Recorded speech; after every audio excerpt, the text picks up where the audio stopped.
Finally, we have a competitor to the state-of-the-art model, and that is DeepSeek R1.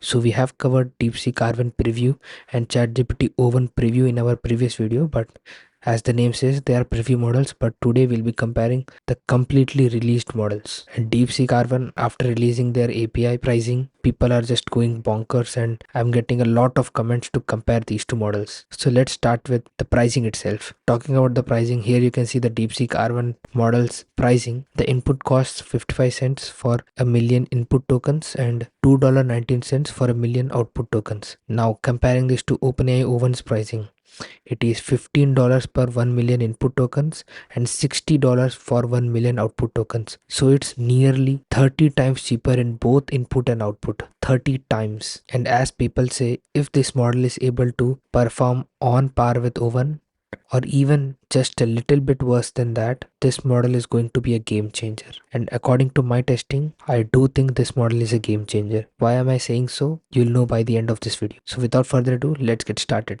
So here I am on the ChatGPT web interface with ChatGPT O1 selected.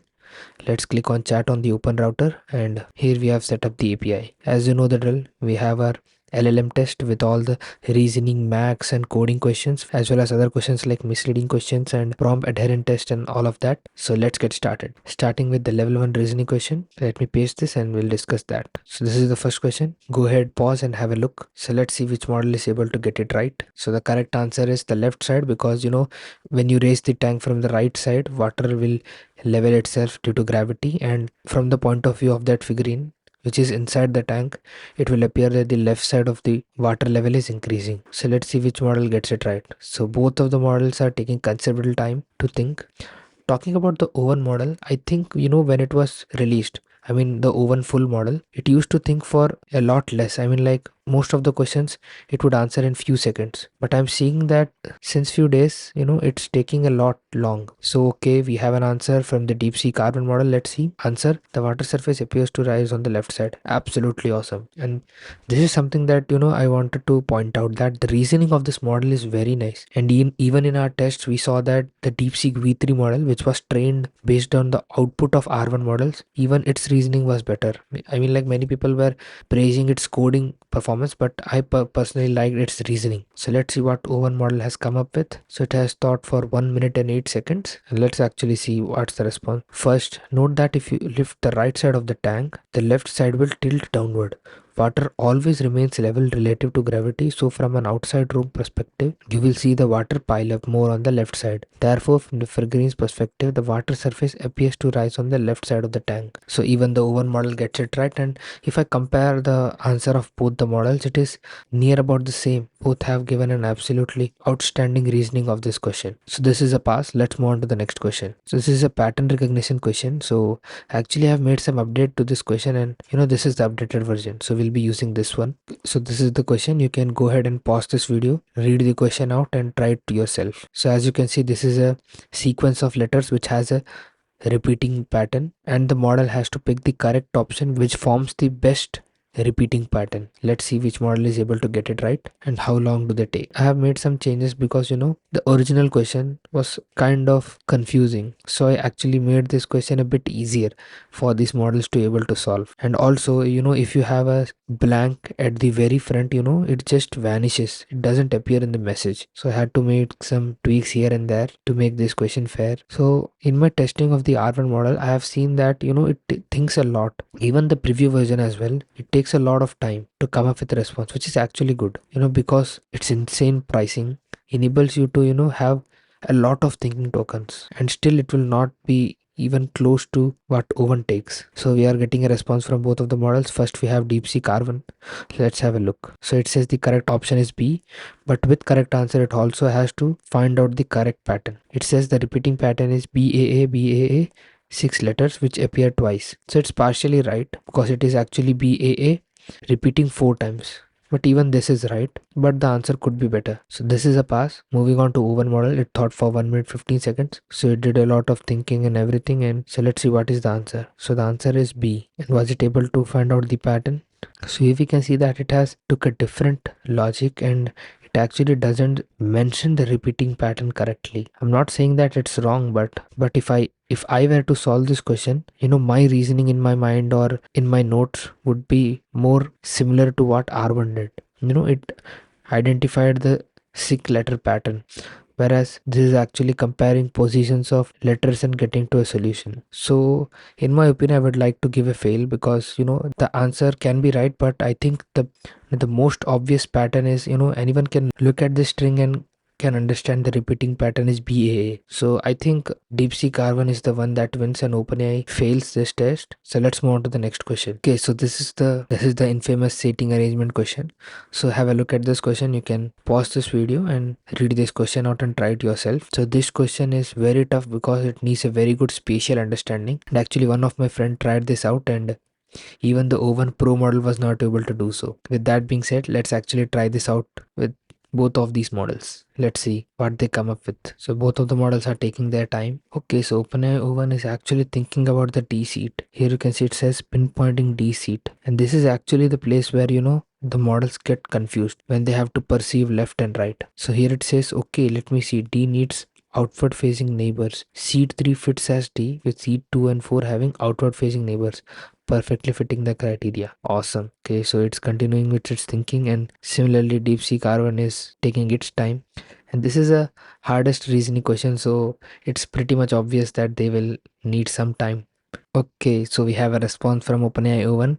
This time O1 was first, and it thought for 2 minutes and 39 seconds. Meanwhile, DeepSeek R1 is also ready with its answer. It's generating that. So let's first check out O1's response. So it's giving all the steps, what it did and everything. And it says the correct sitting arrangements are 2, and the final 2 arrangements are GEDF, CBHA, GHDF, EBCA. And you can see this is the exact same response that we get from DeepSeek R1 as well.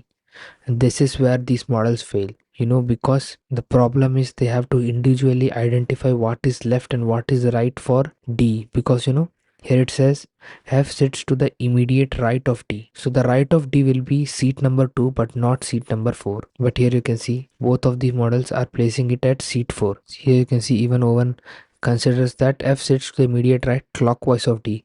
So it has to think according to the perspective of the person sitting at D, what will be right for that particular person. But that is what these models get wrong, and they end up in a wrong answer. Let me actually do something. Let me make this prompt a little easier. I've actually made slight changes to the fourth point, that is F sits to the immediate right hand side of the person sitting at D. So it's actually a bit more elaborate. I've did the same with the prompt in OpenRouter as well. Let's see now if the models are able to get the correct answer. I hope that we have been very straightforward with the fourth point, which we should not be, but let's see if these models are able to get it right. Okay, so we do have a response from R1 model, and you can see the response is pretty much the same. We don't see any kind of changes, even though when we explicitly mentioned that I've set to the immediate right hand side of the person sitting at D. So let's wait for O1 model's response. Okay, so we were able to make the O1 model think for 3 minutes and 46 seconds. Now that's insane. Let's see if it was able to make use of that thinking time. Okay, so this time the model was able to place F at the correct position. It says that there is only one distinct seating arrangement, which is wrong. So no matter what we do, it is a fail for these two models. Let's move on to the max section. So this is the level 1 max question, and most of our max questions, a lot of calculation steps. Instead of hard calculation, you have to do a long calculation, and only then you'll be able to get a correct answer. So this question is very similar to that one. Let me read it out, as it is a very small question. In a certain non-leap year, January 1 was a Monday. What day of the week was April 1 of the same year? So it has to count the days and get to the correct answer. So it's a level 1 max question, and it should be pretty much easy for both of these models, because even the non-reasoning models get it right. But let's see which model gets to us first with the correct answer. Okay, so O1 was the first one. It thought for 20 seconds, and okay, it gets the correct answer. April 1 falls on a Sunday. Having a look at the DeepSeek R1 model, and as I told this model actually takes some time. Okay, so finally R1 is coming up with its response, and I think it nearly took 1.5 minutes. So let's see the response. Yeah, it's the correct answer, Sunday. So both of these models pass. Let's move on to the next question. So even this question is a long calculation question and it's not necessarily hard. You can have a look at the question and try it for yourself. So let's run this question. Let's see which model is able to get it right. Okay, so we have a response from DeepSeek R1 model, and OpenAI O1 has also started to give us its response, and it took 3 minutes and 29 seconds. So let's see which model is able to get it right. So the correct answer is 9,475,000. It's not mentioned here, but I know it. Okay, so $9,475,000. Absolutely perfect from the R1 model. Let's see what O1 has come up with. So it's still doing the calculation. Let's see. I can see that it's doing month by month calculation. So I do think that there's a very high chance it will get the correct answer. Yes, when it gets it right, $9,475,000 at the end of 36 months. Absolutely awesome. So both of the models get it right, and up until now, the R1 model is head to head with O1, and in one question it was able to give a better response compared to O1. So moving on, let's move to the final question, level 3 question. So this question I've actually picked it up from the Frontier Math benchmark. So if you don't know about Frontier Math benchmark, it is a benchmark that has been made by PhD level mathematics researchers. You can check out my video where I have actually talked about that benchmark. So this question is from that benchmark and I cannot even imagine to solve this. So it's highly likely that both of these models will fail. Anyways, the correct answer is 367707. Let's see if any model is able to get it right. Okay, so we do have a response from the OpenAI O1 model, thought for 2 minutes and 52 seconds. And let's see what response do we get. Meanwhile, DeepSeek R1 is still thinking. OpenAI O1 has given us the answer as 500,000, and I've seen that many of the models get to this answer, but the correct answer is 367707 according to Frontier Math benchmark. So let's wait for the R1 model's response. Okay, so finally R1 starts responding, and it actually takes a lot of time, and it gives us the same answer, that is 500,000. Both of the models are wrong. So this is a fail. Let's move on to the coding section where things get actually interesting. So the question is, write a snake game in Python using PyQt5. So if you ask these models to generate a snake game in Python, they will default to using the pygame library, which is actually quite easy for these models. But if you specify to use PyQt5 library, it will be hard because it is mostly for graphical user interfaces, and using it to generate a game is quite hard and unconventional for these models. So that's the reason I used this question. So already O1 has started us to give us the response, thought for 21 seconds. And I do think that the O1 is slightly getting smarter at understanding which question it should think more and which question it should think less. Exactly what Sam Altman said in the 12 days of OpenAI. We can see we are getting a response from the O1 model, but R1 model is still thinking. Okay, so we have the code. Let's copy this. Let's paste this into my IDE. So immediately we don't see any kind of errors or anything. Let's run this. Awesome. So it runs. We are able to eat the food. Let's see what happens when we collide. Okay. Game over. Press space to restart, and it restarts. Awesome. So this is a pass from the O1 model. Meanwhile, okay, so I was going to say that meanwhile R1 is still thinking, but it has started to give us the response. That's nice, but it took quite a while. I do think it was somewhere around 1 minute. Okay, so we have the code. Let's copy this. Let's see. So the snake looks awesome and new actually. So it's able to eat the food, and let's see what happens when it collides. Okay, game over, final score 30. It doesn't restart, but the overall looks of the game is quite new, which I like. So it's a pass for both of the models. Let's move on to the level 2 coding question. So the question is, without using the datetime library, write a Python code that outputs the day when the date is given as input. So I've explicitly mentioned without using date time library because if you don't mention that, they will default to just import the date time library, and using that library it kind of automatically gets the correct answer and the actual calculation is skipped by the model. But here we actually want the model to come up with the calculation. So you can see the over model just thought for 13 seconds and we have a response. That is very good. Let's see. Let's run this. So enter the day. Today is 22. So 22, month is January, the year is 2025. Let's see. The day of the week is Wednesday and today is Wednesday. Absolutely awesome. That is a pass. And we can see DeepSeek model is still thinking. And this is actually a very good plus point for the O1 model, because if it takes less time to think, it also means that it is not using a lot of tokens to get to that response, which is efficient. It very intelligently uses the tokens where it's actually needed. But having said that, DeepSeek R1 doesn't have to think about it, because being 30 times cheaper means you can send the same question to 30 R1 models and pick the best one out of it, and only then you will be comparable to the output from O1 model. I mean, like, it's not a direct comparison, but I said to just give an idea. So I think other than the inconvenience that is caused if thinking actually lets this model to give out correct responses, I think it is okay. So we can see that R1 is done with its response. Let's see. So let's run this, and here you can see you don't see any kind of instructions, whereas in the O1 model's output you saw that it mentioned, actually it mentioned that you can enter the date and everything, as you can see. But the R1 model's output, even in my testing I saw that it doesn't explicitly mention, and to understand that you have to actually see the whole response that this model has given. So from the code we can understand that first we have to mention year, month and day. So let's run this: year space month space date. Let's see, Wednesday. So it gave us the correct response, but it had to mention the exact format that we should use and also give us some print statement so that it becomes easy for the user to understand.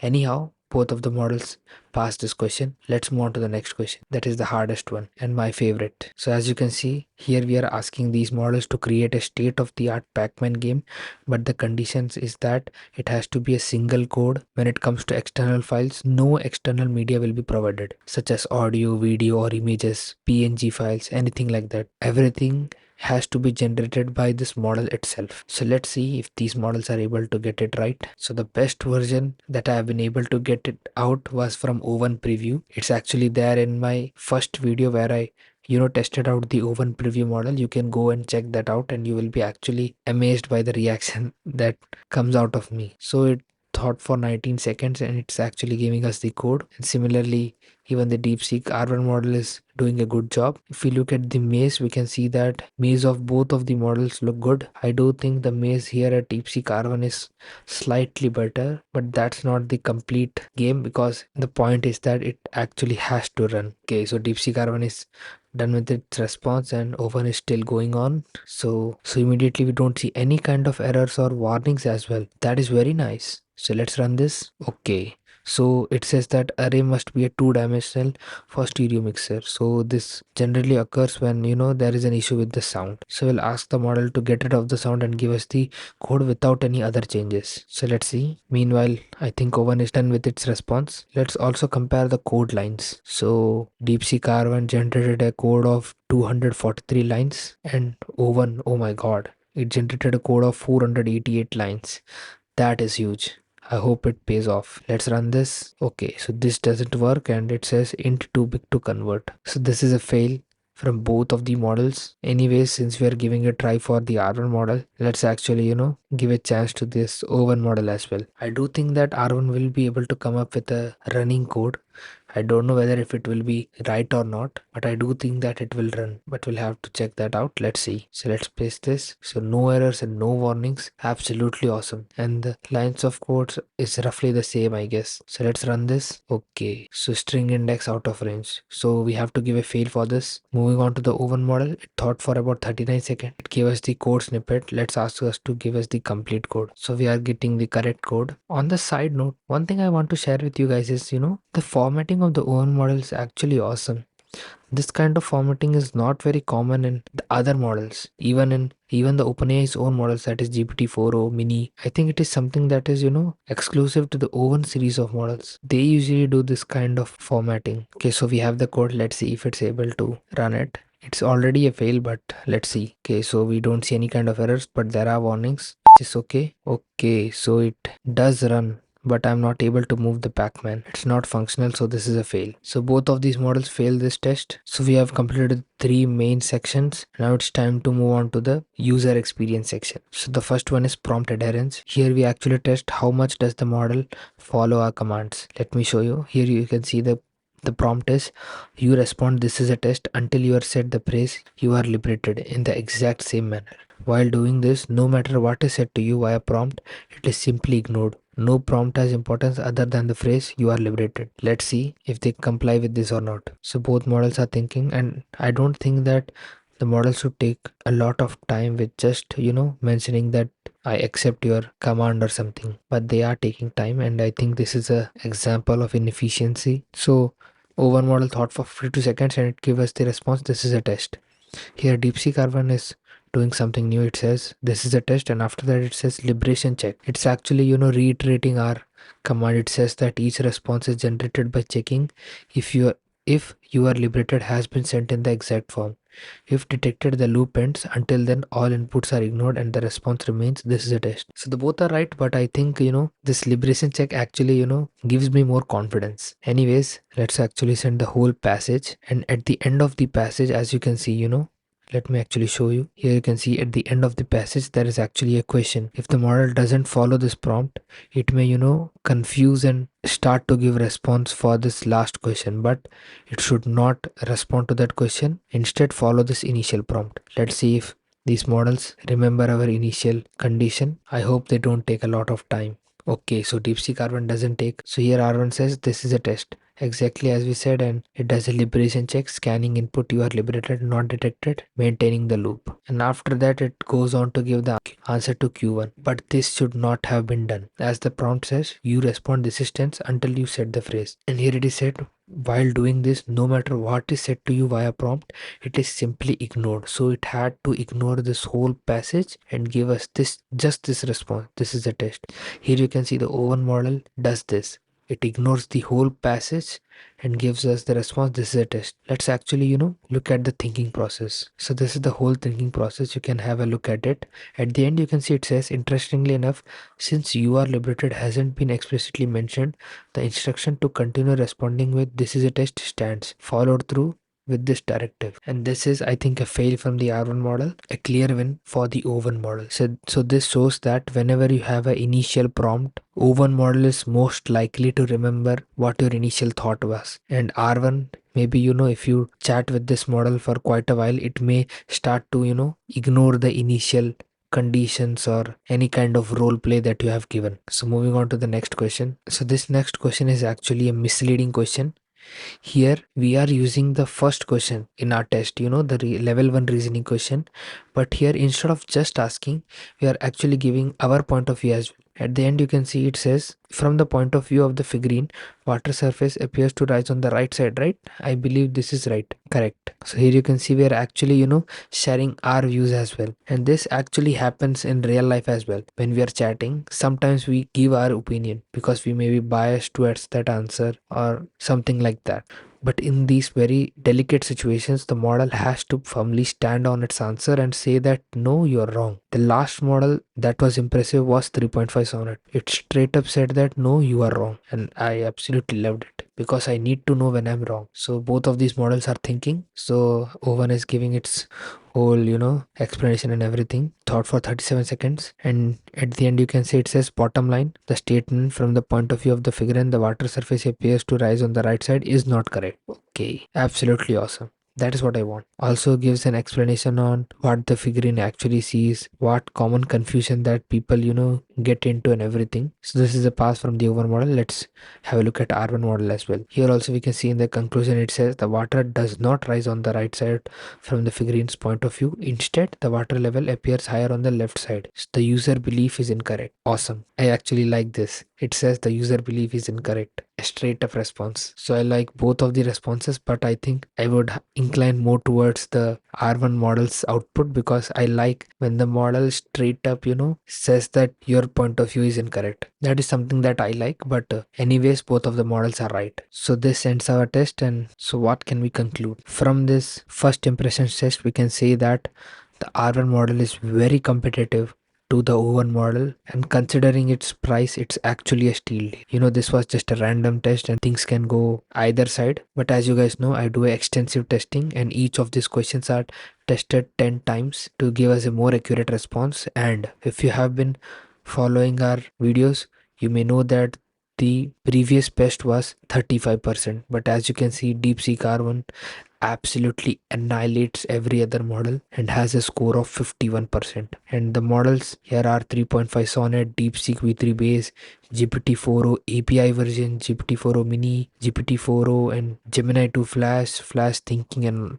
many models like these. But the R1 model absolutely annihilates all of that and comes at a score of 51%. Let's actually do a comparison of one of the best models that we have. So we'll have DeepSeek R1, we'll have 3.5 Sonnet and the DeepSeek V3 base. Yeah, so let's actually see the comparison. Here you can see the overall score is the highest with DeepSeek R1 with 51% and lowest with the DeepSeek V3 base, that is 34%. When it comes to reasoning, you can see it absolutely annihilates 3.5 Sonnet because DeepSeek V3 base gets 39% and DeepSeek R1 gets 50%, and it's pretty much obvious because DeepSeek V3 base, it's kind of like a child of R1 because it has learned from the tokens generated from R1, and that replicates into the model as well. So what exactly happened in the reasoning section? You can see the level 1 question, DeepSeek V3 base was able to get the question right 6 times out of 10. 3.5 Sonnet was able to get a 10 on 10 score, and even the R1 model was able to get a 10 on 10 score. Moving on to the second question, you can see the V3 base model was able to get it correct 9 times, whereas the 3.5 Sonnet model was able to get it right only 5 times, whereas the R1 model again got a 10 on 10 score. So the third reasoning question is hard for all these models. So even O1 is not able to do it, and so was R1 as well, not able to do that question. So it's a 0 for all the models. Moving on to max, you can see here actually the V3 base was not performing good, and that is why it failed considerably. Here you can see when it comes to level 1 question, it just got it right 4 times out of 10, whereas the 3.5 Sonnet again got it 10 on 10. Even the R1 model was able to get a 10 on 10. Moving on to the level 2 question, which is one of the hardest, and only O1 was able to get it right consistently. Here you can see even the V3 base gets a 0, 3.5 Sonnet 0, whereas DeepSeek R1 gets it right 8 times out of 10. And I think even the O1 model will be around 7 or 8, not more than that. And that is why you can see a very high percentage of 44% compared to 20% of 3.5 Sonnet and 8% of V3 base. Moving on to the coding section, here you can see level 1 coding question, that is the snake game. I do see that just weirdly the R1 model got it wrong almost half of the time, and same was the case with the V3 base as well. Even when I was testing the V3 base model, I thought that there was something wrong with my testing only, but now looking at even the R1 model not being able to get it right does show me that it's a problem with the training data. And comparing that to 3.5 Sonnet, you can see it gets a 10 on 10 on the level 1 question. Moving on to the level 2 question, you can see all these models get a 10 on 10. Moving on to the final test, you can see 3.5 Sonnet gets a 0 for the level 3 question, but whereas the V3 base got 3 times correct out of 10. And we are talking about the Pac-Man question, creating the state-of-the-art Pac-Man game. And the DeepSeek R1 one-ups that and gets a 4 out of 10. Even though in our test it was not able to get it right, but now as you can see in the clips that I've shared, these were some of the cases where it actually passed the test, and the responses were actually very beautiful. It was the first time for me to see such creative Pac-Man games. So with that being said, what can we say about the DeepSeek R1 model? As you can see, it tops the chart with 51%, and I think even the O1 model will be somewhere here only. And being able to do that while being 30% cheaper is a very commendable feat to achieve. And this is the exact reason even you guys and everyone in the AI community is praising DeepSeek, because even though O1 is the best, but getting it into production, developing anything with that model is simply not feasible. That R1 model is a model that you can actually use without going bankrupt. To better explain what I'm talking about, let's actually go into the credits, and I will show you what was the usage. So here you can see the token usage. Have a look at this one. So one before the arrow is the input token, that is 231 tokens, and here you can see the output tokens including the thinking, so it is 13,900 tokens. And even after using such a humongous amount of tokens, we just used somewhere around 3 cents. And this might be, one of the hardest questions. And mostly, we use somewhere around 3,000 to 2,000 tokens, somewhere 5,000, 7,000. We can say that on an average around 3,500 tokens is what we use. And on an average, I might have used, around $1 to $2. Imagine doing the same test with O1. It would have cost me around $30 to $40. So this was the whole comparison of the R1 and the O1 model, talking about the benefits, the merits, the demerits of both the models. I hope you liked this video. If you enjoyed this video, do consider hitting that like button. Subscribe to my channel to see more such model comparisons, and I'll see you guys in the next one.